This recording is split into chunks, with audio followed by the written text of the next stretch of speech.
and 75 eyes and 50 hands. Visualize, meditate, connect with him. He is a living, alive being. Drop your form into his form and dissolve. Remember, you are a Sarupya Mukta, means your form is dissolved into his form. All my disciples, now I am in Sarupya Mukti, Sayujya Mukti. Om Nithyananda Paramashivoham. Om Nithyananda Paramashivoham. Om Nithyananda Paramashivoham. Om Nithyananda Paramashivoham. Ananda Paramashivoham.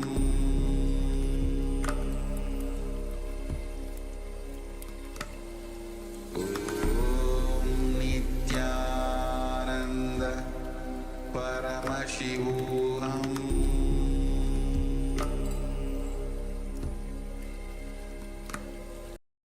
Om Nithyananda Paramashivoham.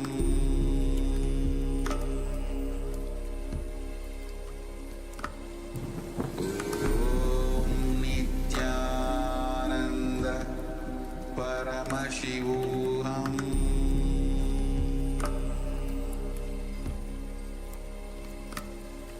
Om Nithyananda Paramashivoham. Om Nithyananda Paramashivoham.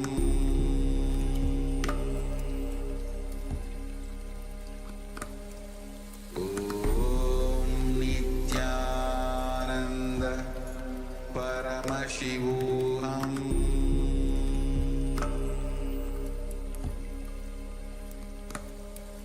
Om Nithyananda Paramashivoham.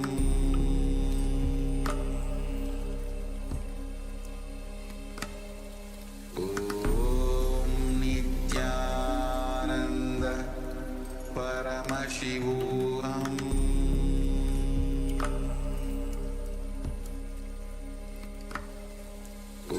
Om Nithyananda Paramashivoham.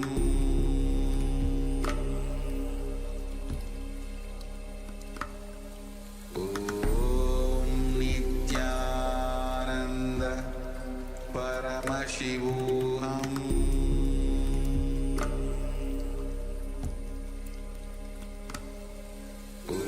Om Nithyananda Paramashivoham.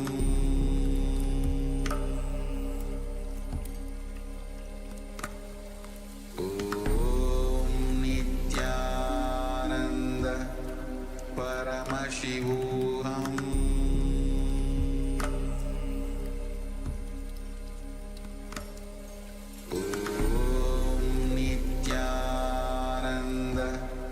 Paramashivoham.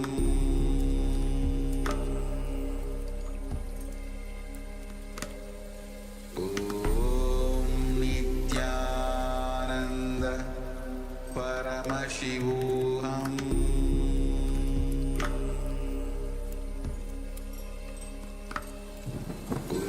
Om Nithyananda Paramashivoham.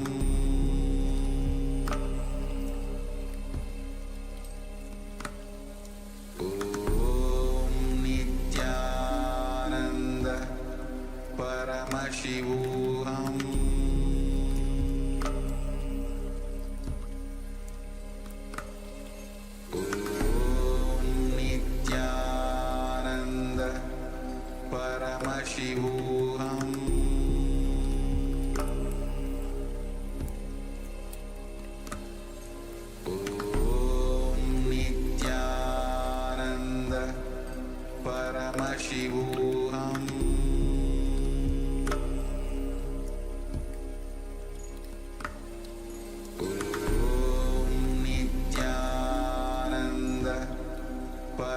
Paramashivoham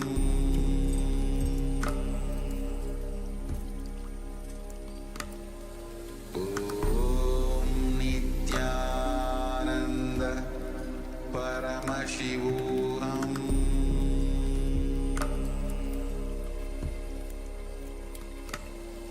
Om Nithyananda Paramashivoham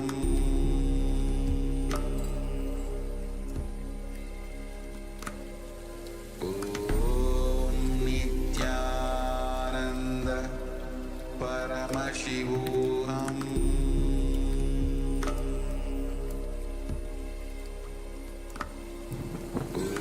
Om Nithyananda Ananda Paramashivoham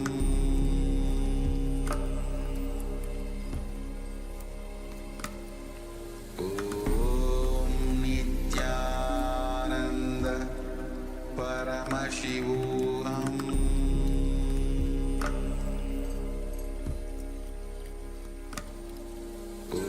Om Nithyananda Paramashivoham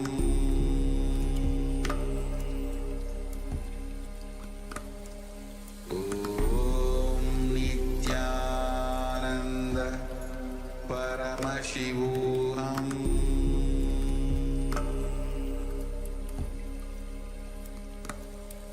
Om Nithyananda Paramashivoham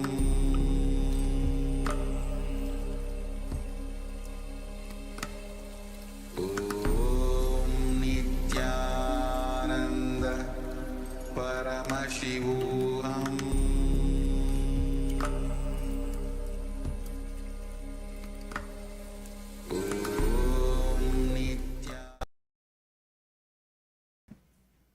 Nithyanandam, we welcome all the viewers and participants of the Paramashivoham Level 1, 2 and 3 to today's Nithyananda Yoga, the first session where we'll be performing the Dvitiya Vinyasa Krama and practicing a few asanas from the Tritiya Vinyasa Krama. I request all the participants to now be seated in a restful space. Bring your hands together in front of your heart center. Close your eyes. Visualize Swamiji in your inner space and let us begin the Sadguru Vandanam. Nithyanandam Paramasukadam Kevalam Jnanamurtim Dvandvatitam Gagana Sadrisham Tattvamasyaadilaksham Ekam Nityam Vimalamachalam Sarvadi Sakshibhutam Bhavatitam Trigunarahitam Sadgurum Tam Namami. Now let us chant the Shiva Mula mantra Om Ham Haum Shivaya Namaha 11 times internally. Om Ham Haum Shivaya Namaha. Om Ham Haum Shivaya Namaha. Om Ham Haum Shivaya Namaha. Om Ham Haum Shivaya Namaha. Om Ham Haum Shivaya Namaha. Om Ham Haum Shivaya Namaha. Om Ham Haum Shivaya Namaha. Om Ham Haum Shivaya Namaha. Om Ham Haum Shivaya Namaha. Om Ham Haum Shivaya Namaha. Om Ham Haum Shivaya Namaha. Om Ham Haum Shivaya Namaha. Let us now perform the Tattvachamanam, the ritualistic cleansing. Keeping your hands in the Gokarna Mudra, bending the index finger to the center of the palm and keeping the other finger stretched. Pour 1 spoon of water in your palms and drink it at the end of the mantra. Om Atma Tattvam Shodayami Swada. Pour another uddharani of water and drink it at the end of the mantra. Shivat Vidya Tattvam Shodayami Swada. Pour another spoon of water and drink it at the end of the mantra. Shiva Tattvam Shodayami Swada. Now wash your hands with a spoon of water. Now with the right hand, base of the right hand thumb, wipe the upper and lower lip. Om Ham Hridayaya Namaha. Wash your hands with a spoon of water. Now the index, middle and ring fingers touch above the upper lip and below the lower lip. Wash your hands with a spoon of water. Now with the index finger and thumb touch the right nostril, left nostril, and with the ring finger and thumb touch the right eye, right ear, left ear. Wash your hands with a spoon of water. Now with the little finger and thumb touch the navel, the right chest and the left chest, and with all the fingertips touch above the head, the right shoulder, the left shoulder and the heart center. Wash your hands with a spoon of water. Now let us enter the Sankalpa, the conscious resolution. Place your right palm on your left palm and both the hands on the right thigh. Close your eyes and visualize a particular reality you want to manifest from today's Nithyananda Yoga. ॐ ममोपार्थ समस्त दुरितक्षयद्वारा भगवत् श्रीनित्यानन्द परमशिवप्रीत्यर्थं श्रीनित्यानन्देश्वरी परमशिवशक्तिसमेत श्रीनित्यानन्देश्वर परमशिवप्रीत्यर्थं च अद्य पूर्वोक्त एवं गुणविशेषेण विशिष्टायाम् अस्यां शुभदितौ पूर्णारोग्ययुक्त दृढगात्रे यौगिक शरीर सिद्ध्यर्थं परमशिवशक्ति आविष्करणार्थं नित्यानंद योगाभ्यासं करिष्ये. Now wash your hands with a spoon of water. Om apaupasprisya. Keep your panchapatrams and uddaranis out of the palm's way, so it is not a disturbance during the Dvitiya Vinyasa Krama.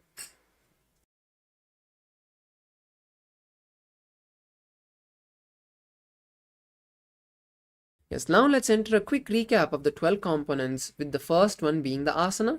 All of us know the asanas are the various body postures that we'll be performing, but the most important part of the asanas is that it allows our body to align to the cosmos, aligning our energy centers and pulling the kundalini to the highest level, the sahasrara, the third eye.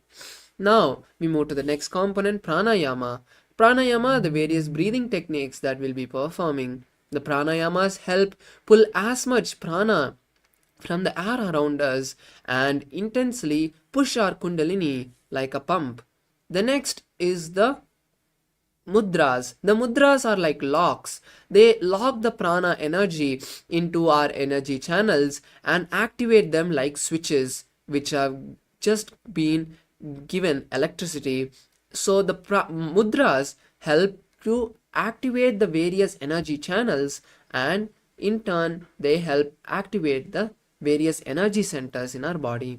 The next is the bandha. The bandhas help push the kundalini to the sahasrara. Each time we perform the four bandhas, either one of the four bandhas, the mula bandha, the perineal lock, udyana bandha, pulling the stomach in and up, Jalandhara bandha, locking the chin to the chest, or Mahamudra bandha, performing all the four bandhas together, they help lock the kundalini in the position it is and slowly push it little up by up, level by level. The next is the karanas, the various dance postures.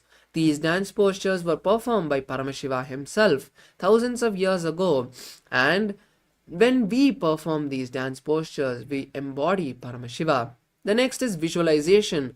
Visualization is a very important component, as what we visualize during this Dvitiya Vinyasa Krama directly gets into our body. So visualizing the gods, sages and other spiritual items intensely help to hold only those right cognitions throughout this Dvitiya Vinyasa Krama. The next is the japa, the chanting, the internal chanting of mantras. The various mantras like Soham, Shivoham, Sadashivoham will be chanted throughout the Dvitiya Vinyasa Krama, and that will help to keep ourselves in the space of unclutching.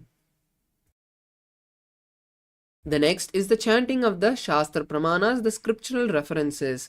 Each asana has a scriptural reference, and when we chant it, we also continue to remember that these asanas are not just ordinary asanas, but they are directly given by Paramashiva himself. The next is the weightlifting. Weights are a very integral component in the yoga, as you can use it to intensify asanas. The intensification of the entire Dvitiya Vinyasa Krama is possible with the weights. The next is the mandala, the sacred geometry. As you can see behind the acharyas, there is the Sri Yantra, the most powerful yantra, as it represents Paramashiva and Paramashiva Shakti. Just by gazing at this Shri Yantra, you can intensely activate your third eye. Finally, we come to the last two components, with the first one being the Aushadha.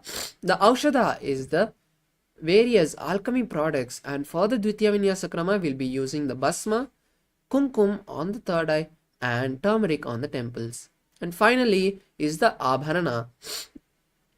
For the Dvitiya Vinyasa Krama, we'll be using the Rudraksha. The Rudraksha is an energy bead given by Paramashiva himself, and it is like a battery which can never get exhausted.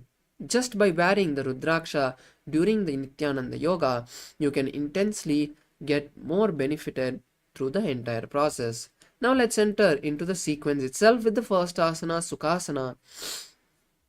Now be seated in a comfortable cross-leg position. Keep your hands on your knees with the fingers in Bindu Mudra touching the thumb and index fingers. Visualize Paramashiva. Perform the Mahamudra Bandha, which is performing all the three bandhas together. Start performing the Samana Kumbhaka, which is inhaling, holding the breath, visualizing intense fire in your stomach, and then exhaling. Start performing and holding the japa Soham in your throat center.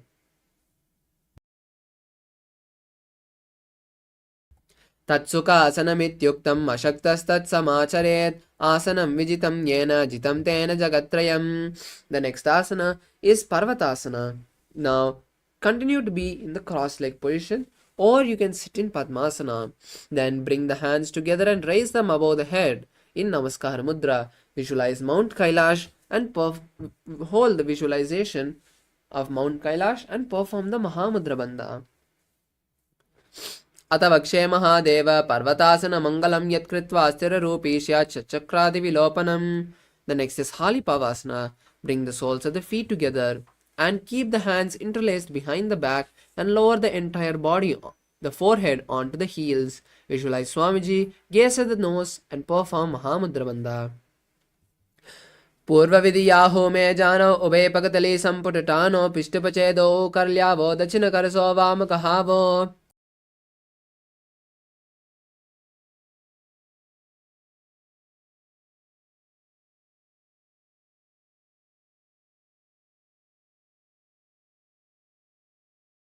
The next asana is Nagi Pavasana. Now bring the forearms to the shins and the palms to the soles, cupping the palms. Visualize a snake.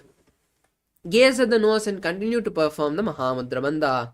Purvavidi pariyagane necha ho ye kaho nipanasyo lagaye hath agane dharti lagave pasari do vahat ki anjuli kare. The next asana is Kokilasana. Now hold the big toes with your index and middle fingers, which is called Pranamudra. Then raise the feet and straighten them. Then cross the feet into Padmasana. Visualize a bird and perform the Mahamudra Bandha. Atanyadasanam vakshe yena siddho bhave naraha akasmad vayu sancharam kokilakyasanena cha. The next asana is Nithyananda. Now stack the knees and ankles and hold on to opposite elbows. Rotate the hands in one direction and then the other. Visualize Swamiji, gaze at the nose and perform Mahamudra Bandha. Goda Bhava Padiki Ahamahli Soye Dachicharna Kovar Lauta Parigulpa Samoye. Next is Gajasana. Now come to a plank position and start scooping the body repeatedly. Visualize an elephant and perform the Uddiyana Bandha. Nujjam padagre bhumau kritva lambi bhoyamastakagre nidaya nidambam murdhamunnamaya nabilaksham bhumo nasika maniya. The next asana is Rikshasana. Now stop scooping your body and alternate raising one heel and pressing the other one down. Visualize a bear and continue to perform the Uddiyana Bandha. Ekaikam badama gunjagajasanam kuryad Rikshasanam bhavati.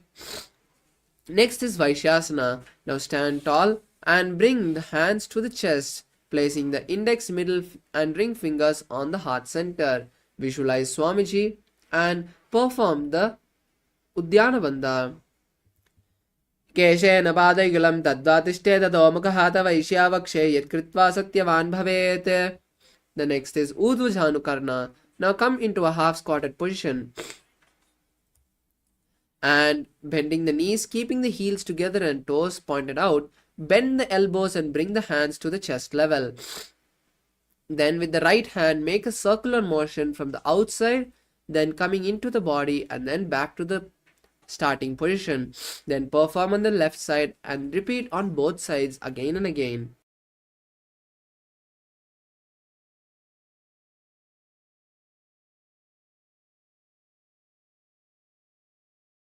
Now we move to the next asana, Balalingasana. Now interlace the fingers from the inside out in Sharvavashankari Mudra and pull the right knee to the chest. Then balance, visualizing holding a baby and perform the Mahamudra Bandha. Ekam janorisi alingya statavyam balalinganam bhavati.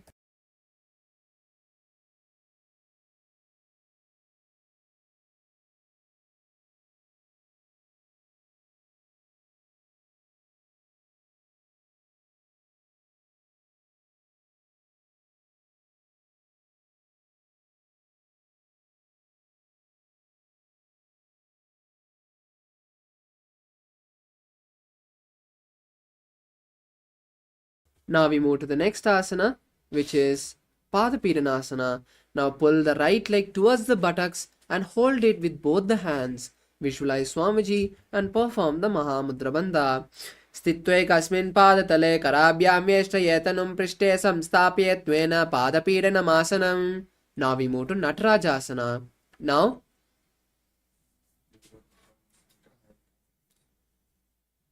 hold the right leg with the right hand from the inside and pull the right leg backwards and up, stretching the left hand forward, placing the fingers in Bindu Mudra. Visualize Lord Nataraja and perform Mahamudra Bandha. Uttana Padam Krauncha Marichim Veera Badrakam Natarajam Trigonam Cha Suptangushta Prasarane. Relax and once again interlace the fingers inside out as we perform Balalingasana on the opposite side. Pull the left leg this time to the chest and hold the raised left leg. Visualize holding a baby and perform Mahamudra Bandha. Ekam jano ursi alingya statavyam balalinganam bhavati. The next asana is Padapidanasana. Now pull the left leg towards the perineum and hold the left leg with both the hands. Visualize Swamiji and perform Mahamudra Bandha. Stitve kasmin padatale karabhyam yeshtayetanam prishte samstapayattvena padapidanamasana. Now we move to Natarajasana as you pull the left leg towards the back buttocks and hold the left leg with the left hand. Pull the left leg backwards and up and stretch the right hand, placing the fingers in Bindu Mudra. Visualize Lord Nataraja. Uttana Padam Krauncha Marichim Veera Badrakam Natarajam Trigonam Suptangashta Prasarane. Now relax and let us move to the next Karna, Ardharechita Karna. Once again coming back into the half squatting position. Keep the hands, elbows bent with the hands by the chest. Now cross the right leg behind the left and make a pendulum motion with the right hand, moving it back and forth a few times and then touching the nose. Then repeat the same on the opposite side.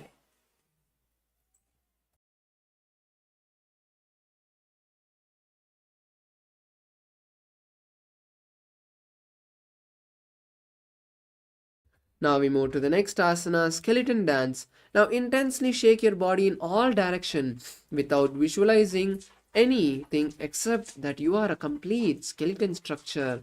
See all your laziness, tiredness and boredom leaving your system and intensely Swamiji's energy flowing inside you.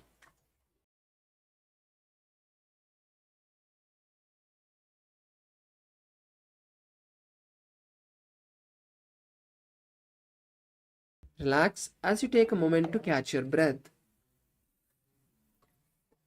Now we move to the next asana, Katichina Karna.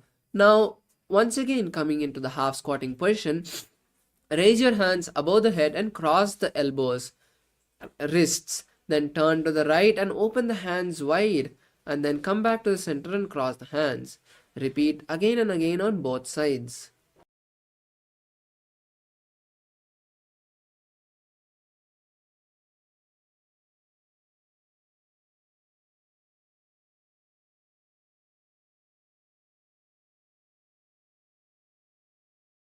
Now we move to the next asana, Tadasana. Now go to the back of your mats and raise your hands as high as you can, standing on the tip of your toes.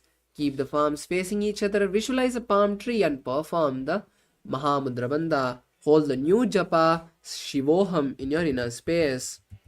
Mahamudra Bhadra Gonota, Arasana Vibhedakan Vinotanam Sada Kuryat, Antarvatni Patipriya. Now slowly lower the feet and then lower the entire body, bending the hips and keeping the hands by the heels with the forehead at the knees. Visualize Swamiji and continue to perform Mahamudra Bandha. Mahamudra Bhadra Gonota, Arasana Vibhedakan Vinotanam Sada Kuryat, Antarvatni Patipriya. Now come to a plank position, Tarakshvasana.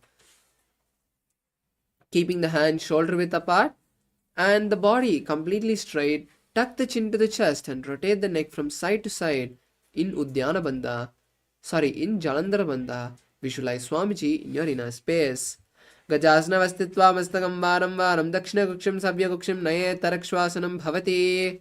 The next asana is Bhujangasana. Lower the entire body onto the ground and keeping the hands by the side of the chest, using the strength in the lower back, raise the upper body and open the mouth, inhaling through the back of the throat and exhaling through the nose in Bhujangani Mudra. Visualize a cobra. Angushthana viparyantam madho bhuma vininyaset karabhyam chadram dritva udashisha panivahi.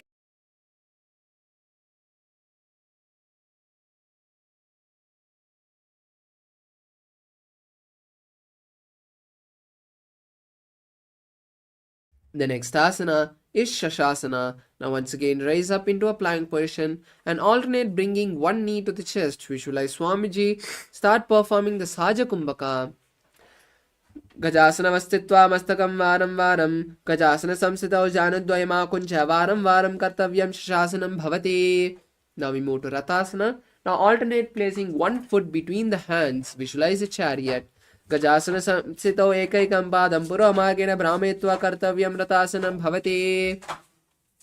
Now relax as we move to Virabhadrasana. Keep your right foot forward and the left leg back. Then turn the hips forward and bend the front leg in a 90-degree angle. Raise the hands above the head and visualize Lord Virabhadra. Gaze at the third eye and perform Udyana Bandha. Vashishtamada Kaundinyam Mutukukutamevacha Ashta Vakramatanam Mayuram Seta Bandhanam. Now we move to the next asana, Virabhadrasana on the opposite side. Now switch the position of the feet. And once again, keep the hips turned front, bend the front knee in a 90-degree angle, raise the hands above the head and visualize Lord Virabhadra, perform Udyana Bandha. Uttana Padam Crown Chancha Marichim Virabhadrakam Natrajam Trigonam Jasuptangushta Prasarane. Now bring the feet together in Vrikshasana. Now standing tall, place the right foot in the inner left thigh and bringing the palms together, raise the hands above the head. Visualize a tree and perform the Udyana Bandha. Vamo Ramula Deshe cha Yamyam Padam Nidayato Tishte Vrikshabad Bhumo Vrikshasanamidam Viduho. Now place the right leg in front of the left thigh and visualize Lord Garuda. Keep the hands together in front of the heart center. Garuda Asanama Vakshe Yenadhyanam Sirambhavi Sarvadoshadvinir Mukta Bhavatiya Mahabale. Now place the leg down and take the left leg and place it in the inner right thigh. Then keep the hands together in front of the heart center. Visualize a tree and perform Udyana Bandha. Vamo Ramula Deshe cha Yamyam Padam Nidayato Tishte Vrikshabad Bhumo Vrikshasanamidam Viduho. Now we move to the next asana, Garudasana. Place the left leg in front of the right thigh and keep the hands together in front of the heart center. Visualize Lord Garuda. Garuda Asanama Vakshe Yenadhyanam Sirambhavi Sarvadoshadvinir Mukta Bhavatiya Mahabale. Now place one foot forward and the other foot back. If your right foot is forward, stretch the hands parallel to the ground and lower the right hand to the right leg. Then raise the left hand and gaze at the sky. Visualize a triangle. Uttana Padam Crown Chancha Marichim Virabhadrakam Natrajam Trigonam Jasuptangushta Prasarane. Now raise up and switch the position of the feet, placing the left foot forward and the right leg back. Then take the left hand and place it by the left foot and keep the right hand pointed up. Gaze at the sky and visualize a triangle. Uttana Padam Crown Chancha Marichim Virabhadrakam Natrajam Trigonam Jasuptangushta Prasarane. Now rise up And we move into the next karna, Nikutaka karna. Now bring the hands parallel to each other and keep one heel raised. Now alternate switching the position of the palms and raising the opposite heel.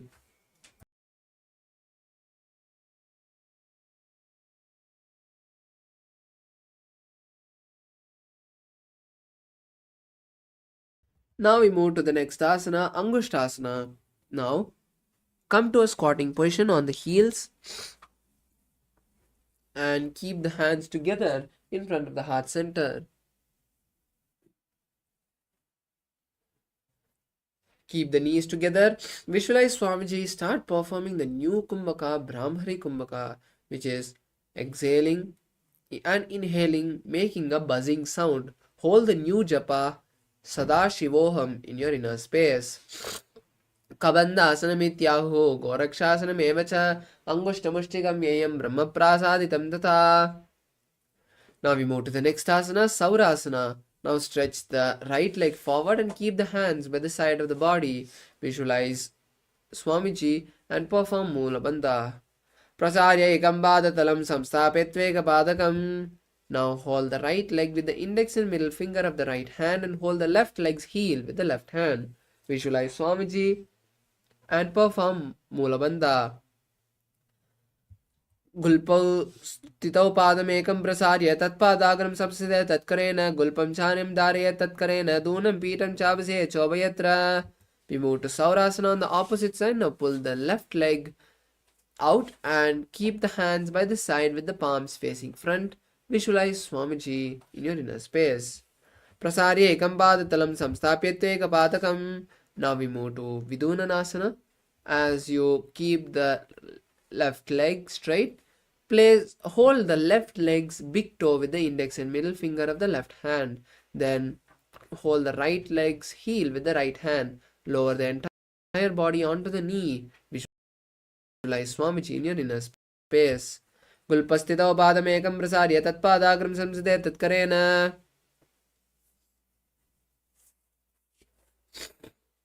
Now we move to the next asana, Brahmajarankushasana. Now keep the back of the palms on each of the knees and open the knees wide apart. Tuck the chin to the chest and gaze to the floor. Visualize Swamiji.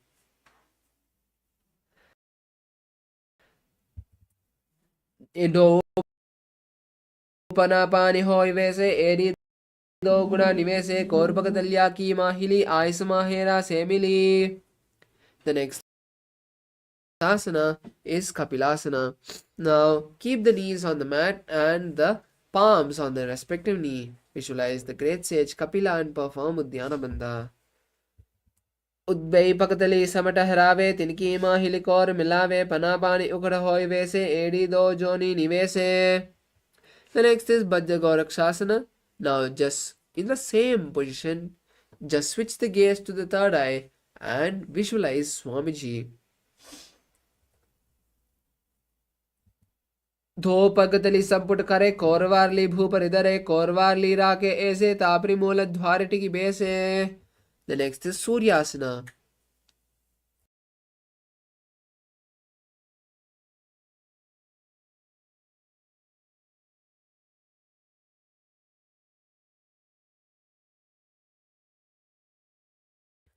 Now keep the knees off the mat and bring the soles of the feet together. Then touch the little finger and thumb and open the palms wide. Raise the hands above the head. Visualize Lord Surya and perform the Uddiyana Bandha. Edi dogra tariyane panapani bhetakapunitane goda jangar adar kare rahe ade bamisi vidigahe. Now relax and come to a seated position on the heels. Keep the palms on the knees. Visualize a frog. Gaze at the third eye. Roll the tongue and touch the back of the throat in Manduki Mudra. Pada talau prishta deshe angushta samsprishe jano igram puraskritya sadayin mandukasanam. Now we move to Uttana Mandukasana. As you just raise your hands in the same position and cross the hands touching the opposite shoulders. Visualize a frog and gaze at the third eye. Perform Manduki Mudra and Uddiyana Bandha. Mandukasana madhyastam kurparabhyam sharam dadaha etad bekavaduttanam etaduttanam mandukam. Now relax, cross the ankles this time, and keep the hands on the respective knee. Stick the tongue out, exhale forcefully, and gaze at the nose, visualizing a lion. दक्षिणं सव्यगुल्पेन दक्षिणे तदेतरं हस्तौ जजान्वौ संस्थाप्य स्वाङ्गुलीश प्रसार्य च. We move to the next asana, Bhadrasana. Now uncross the ankles and cross the hands behind the back. Hold opposite big toes. Visualize Swamiji, gaze at the nose, and perform Jalandhara Bandha. Gulpau Chavrishanasyado Yutkramen Samahitaha Padangushto Karabhyam Cha Dhritvatadishta Deshataha. The next is Kakabusandhyasana. Now come to a squatted position and keep the soles of the feet flat on the mat. Now from the inside, wrap the knees and interlace the fingers. Visualize a crow, gaze at the nose. Pratame Vesa Ukudatane Do Hadapagam Vich Ane Tiniki Modinalya Parilave Pishtapache Kankasi Karave. Now place the hands on the mat as we move into Kani Pavasana. Then place the knees behind the armpits and slowly lean onto the hands, raising the feet to the buttocks. Visualize Swamiji and perform Mula Bandha. Asana ko guna asi disda hoyi to achi hoyi. Relax, and now let's move into Kapali Asana. This is the inverted asana, so you can take the support of the wall or a partner to perform. Now place the hands wide apart and then the forehead between them. Then place the knees on the elbows and slowly, finding balance, raise the legs and straighten the knees. Visualize Swamiji and gaze at the nose. Shisha shisha darti teki pagdovo milva ucha gukare. Relax. And now let's move to the next asana, Parshamayurasana. From this asana, we'll be performing the Rechaka Kumbhaka, which is exhaling completely, holding the lungs empty as long as possible, and then inhaling. Now, in a squatting position, turn to one side of the body and align the elbows to the knees and hips. Then lean the knees and hips onto the elbows and stretch the legs to the side. Visualize a peacock and gaze at the third eye. Mayuram dandavat kuryan mayuram dandanamakam kuryan mayuram parshvabhyam mayura parshanamakam.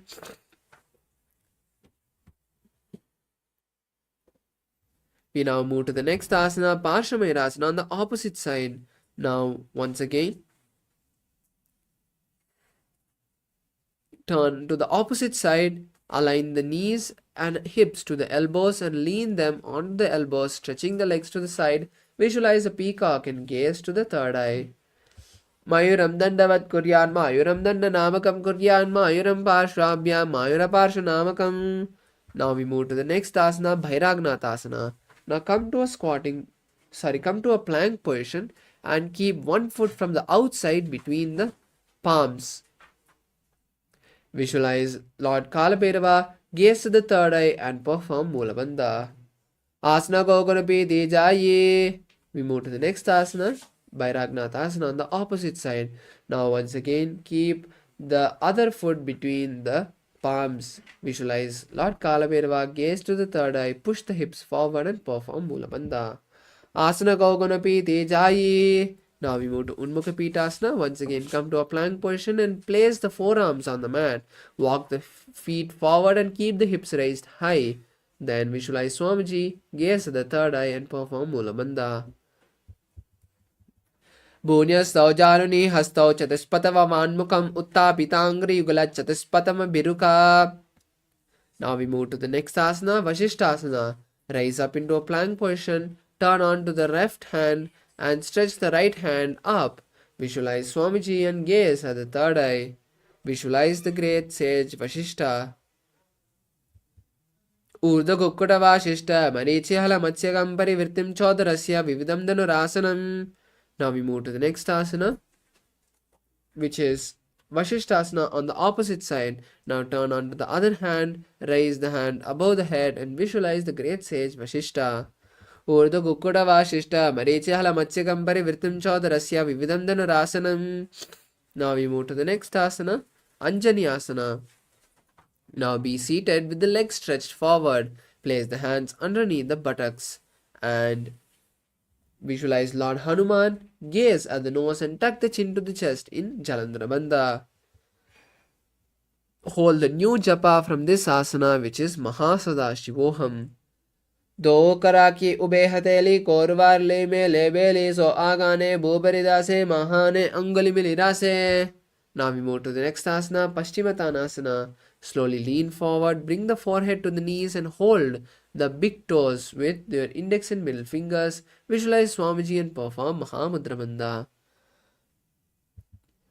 जानु परिललाटं तु पश्चिमं तानमुच्यते येन केन प्रकारेण सुखं दार्यं च जायते. We move to the next asana, which is Ugrasana. Now interlace the fingers behind the neck and lower the entire body onto the knees. Keep the elbows outside and visualize Goddess Kali. Perform Mahamudra Bandha. स्वपानिभ्यां दृढं Ditwah जानोपरिशिरोऽन्यसेतासनो अग्निविदं प्रोक्तं भवेदनिलदीपनम्. Now we move to the next asana, Marichi Asana. Now, keeping the legs straight, pull the right leg to the perineum. Now, with the right hand, rotate the right leg from the inside and interlace both the hands behind the back. Visualize Great Sage Marichi.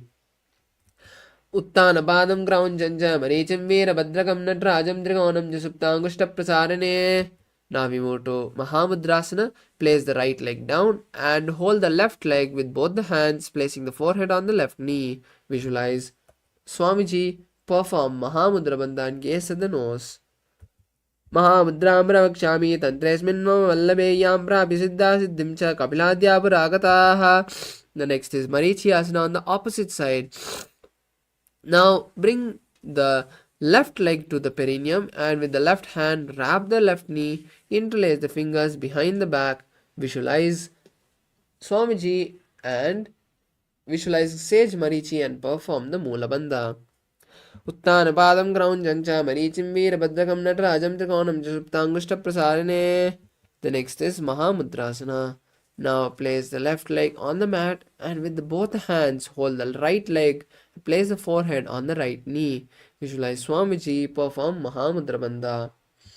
Mahamudram Pravakshami Tantresmin Vallabhe Yam Prabhisiddha Siddhim Cha Kapilabdhya Puragataha. The next is Bhadrasana. Bring both the soles of the feet together and keep the hands on the respective sole. Visualize Swamiji. Gaze to the third eye. Gulpaut Vrishnasyadaha Shivanyah Pashveyoh Kshipet Padapashvena Panibhyam Dadambadvasu Nishalam. The next asana is Gwalipavasana. Now slightly push the feet away from the perineum and keep the hands on the knees. Visualize Swamiji. Gaze at the nose and tuck the chin to the chest in Jalandhara Bandha. Purvachar Padcho Kahyo Sohi Vahi Vidyoki Ji Sohi Ame Edi Binnajarase Angula At Antarorase. Next is Joni Asana.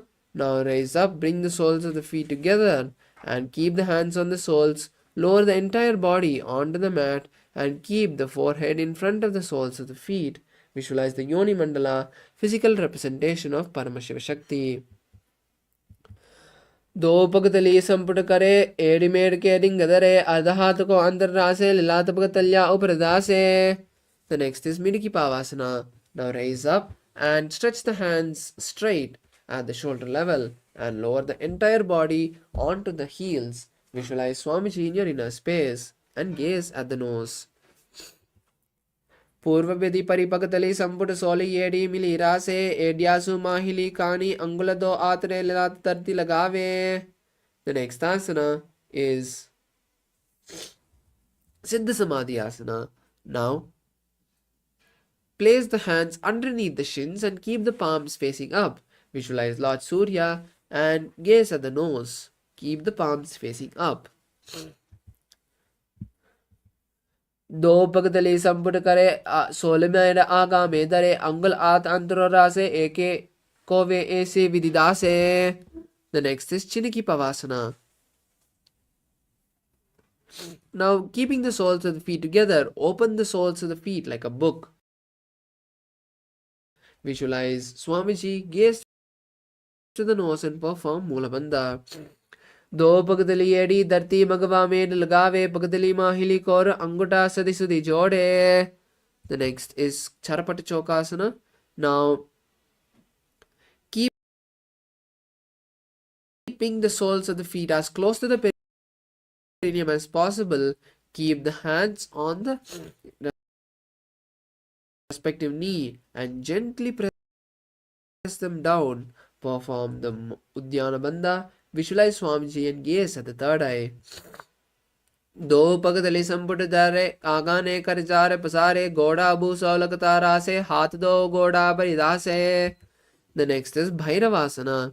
Now pull the heels up and the toes to the perineum. Visualize Swamiji and gaze to the third eye.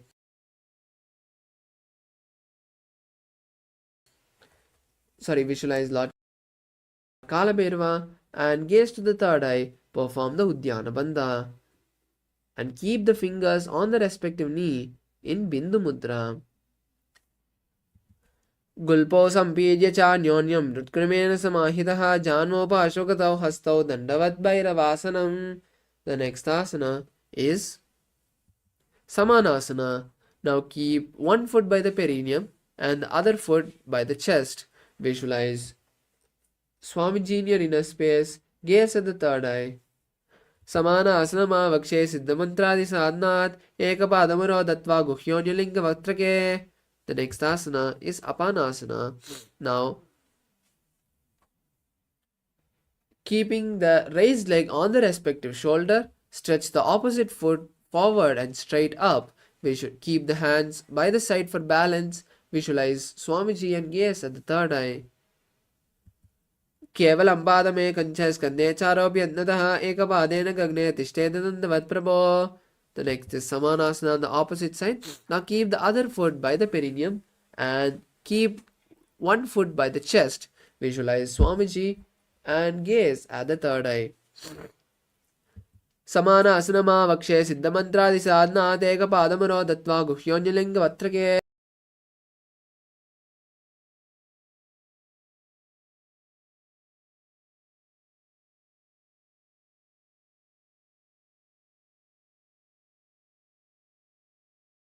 The next asana is Apanasana. Place the raised foot on the respective shoulder and stretch the opposite leg, keeping the hands by the side for balance. Visualize Swamiji and gaze at the third eye. Kevalam padame ganja skande charopyantadaha ekapadena gagne tishtedadandavad prabho. The next is Gomakasana. Now cross the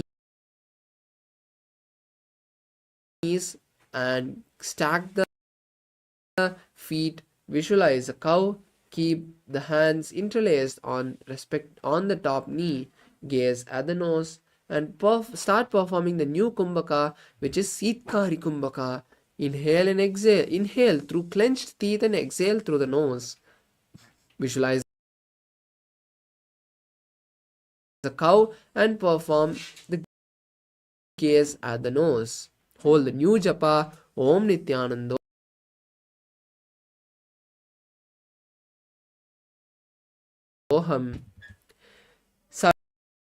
सव्ये दक्षिणकुल्पन्तो पृष्ठपार्श्वे नियोजये दक्षिणे तथा सव्यं गोमुखं यथा. Next is Anusuyasana. Now in the same position, keep the hands on the sides, holding the big toes of each foot. Visualize Rishika Anusuya, gaze at the nose and perform Uddiyana Bandha. दक्षिण गोड़ो नी कोटाने वामोटा के ऊपर आने गोड़ा संधि मिलावे भारी आड़ा पुनि दे संधि पसारी. The next asana is Anusuyasana 2. Now interlace the fingers behind the back and lower the entire body down,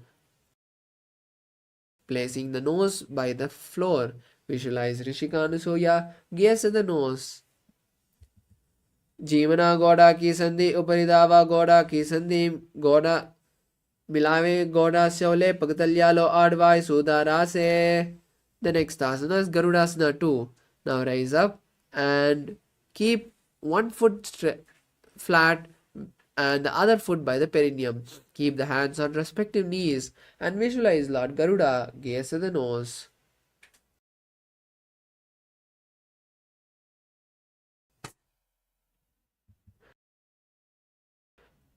दावोपगमोड़ी येड़ी माहिलम गुल्पमूलद्वारिणी चेदे बेसेजी मनी पगतली धरती टेकी गोडो uncha uborase. Now sit on the heel touching the perineum and interlace the fingers and turn outside of the raised knee.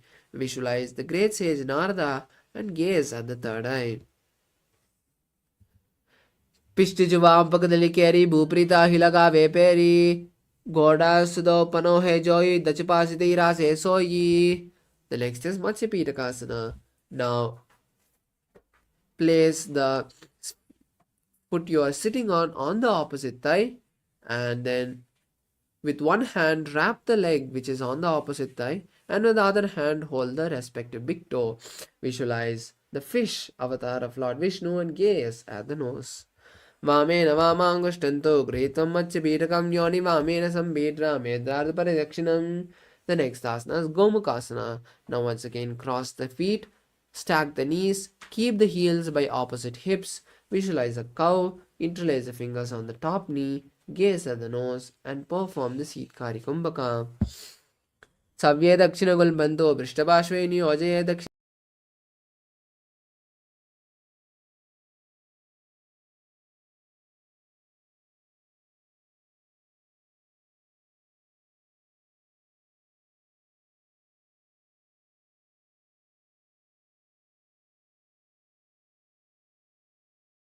ऊपर आने गौरा संधि मिलावे भारी आरा पुनि पुनि दे संधि पसारी. The next is Anusyasana 2.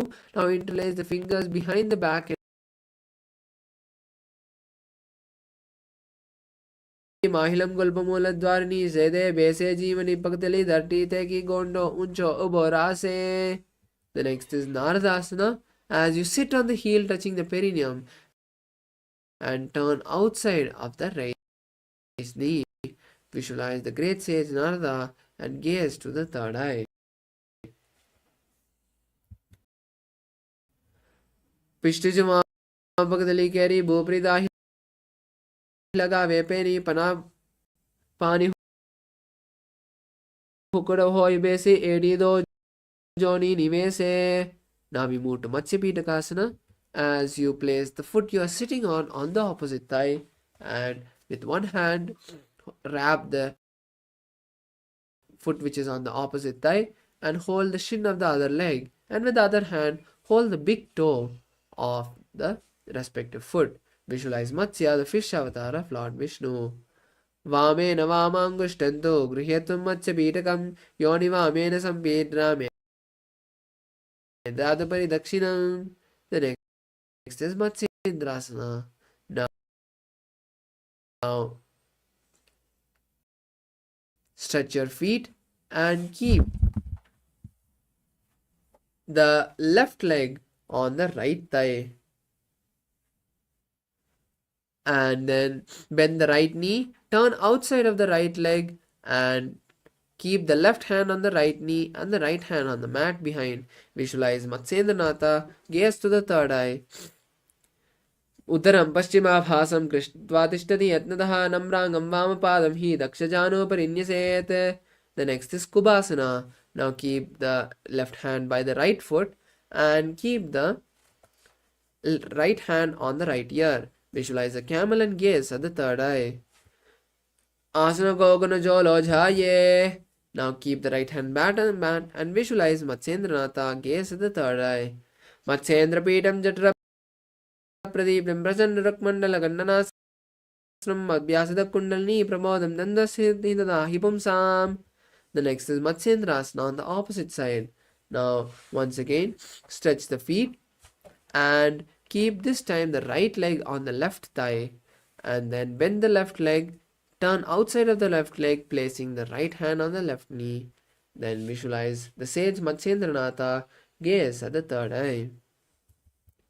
Udaram paschima basam kritva tishniti atnatha namrangam vamapadam hi dakshajano parinyaset. Now in the same position, just lower the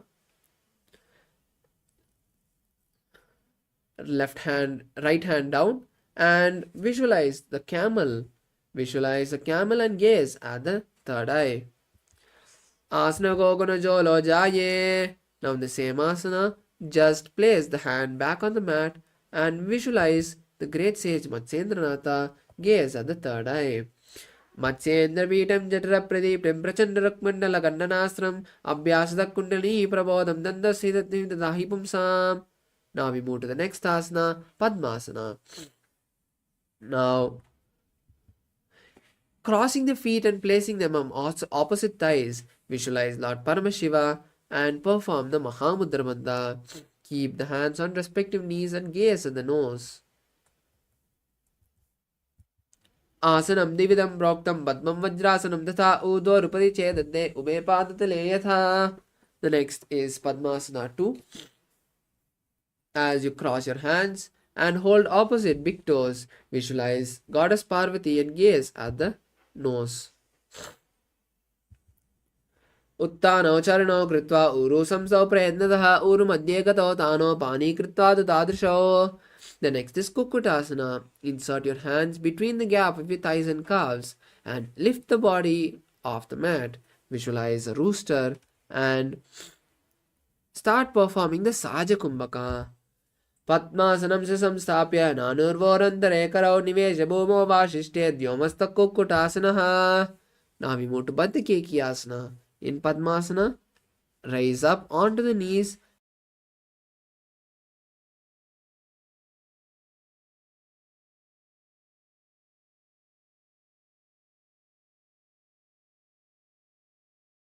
नामावष्टभ्यकरद्वयेन तत्कूर्परिस्थानीयव ताभिपार्श्वः उच्चासनो दण्डवदुत्तिकत्ये मायुरमेतं प्रवदन्ति पीतं. Now relax and coming into kneeling.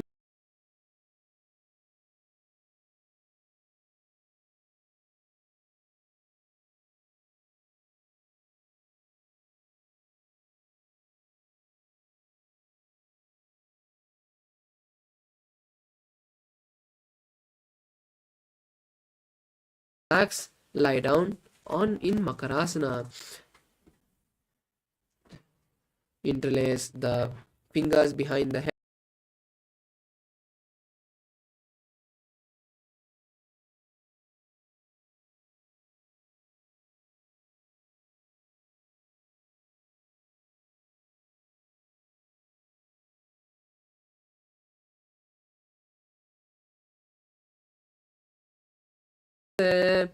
Now we move to the next asana, Shalabhasana.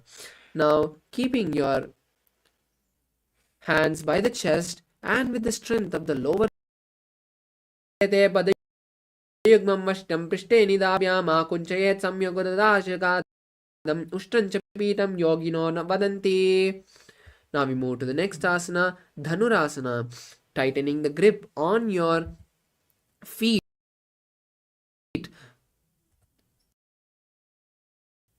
Pull the legs and upper body simultaneously off the mat. Visualize Paramashiva's bow and gaze at the third eye. Prasarya padau bhuvidandaru karach prishte ditapada yukmam kritva danastulya vidistitagram nigandhi yogi dhanurasanam tate. Now we move to the next asana, Bhagasana. Come to a seated position on the knees. And keeping the hands on the knees, visualize Swamiji, gaze at the third eye. Hold the new japa, Om Nithyananda Paramashivoham.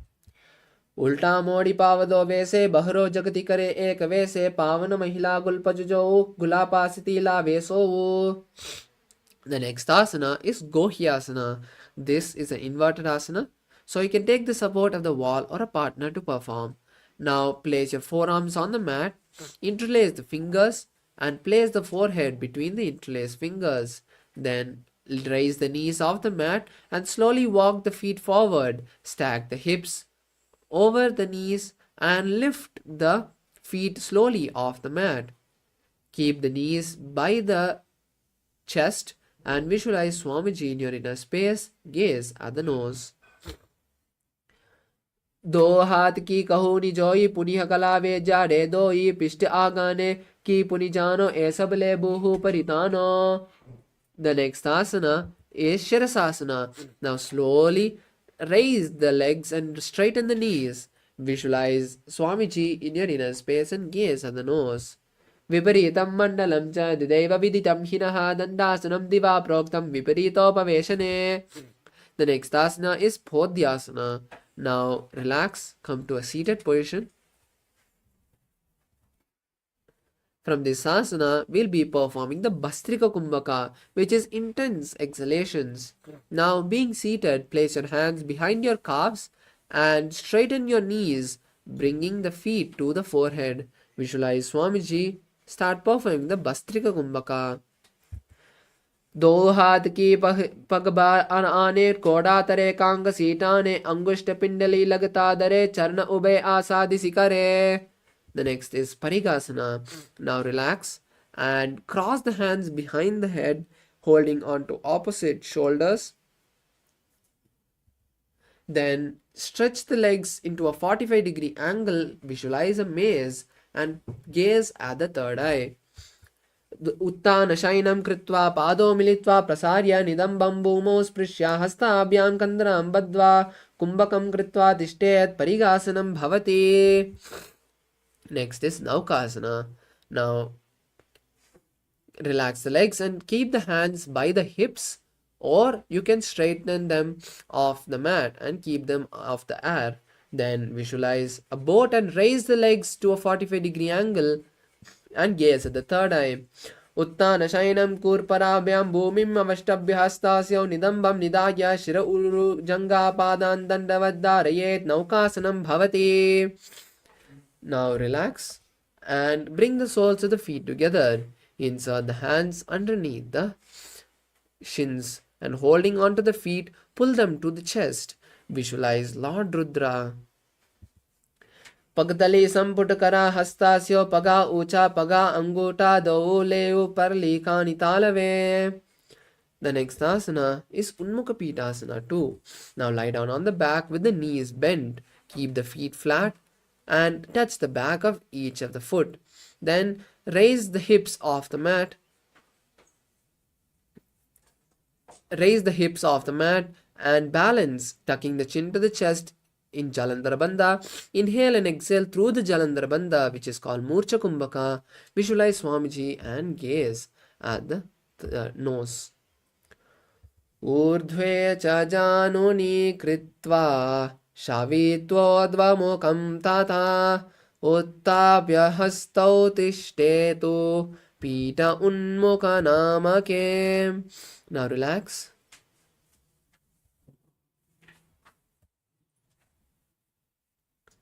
Place the hands by the side of the body. Keep the feet relaxed. Now relax from every muscle. All the muscles that are there, relax from them. Relax from the senses, unclench from the thoughts. Visualize only Swamiji intensely activating your Kundalini. Let every muscle from your foot to the head get relaxed. Unclutch from all the senses, the thoughts, the feelings, the micro movements. Allow your breathing to become still and steady, slow and deep. Atashavasanam Uttanam Shavavad Bhumau Shayanam Tu Shavasanam Shavasanam Shantiharam Chitta Vishranti Karanam.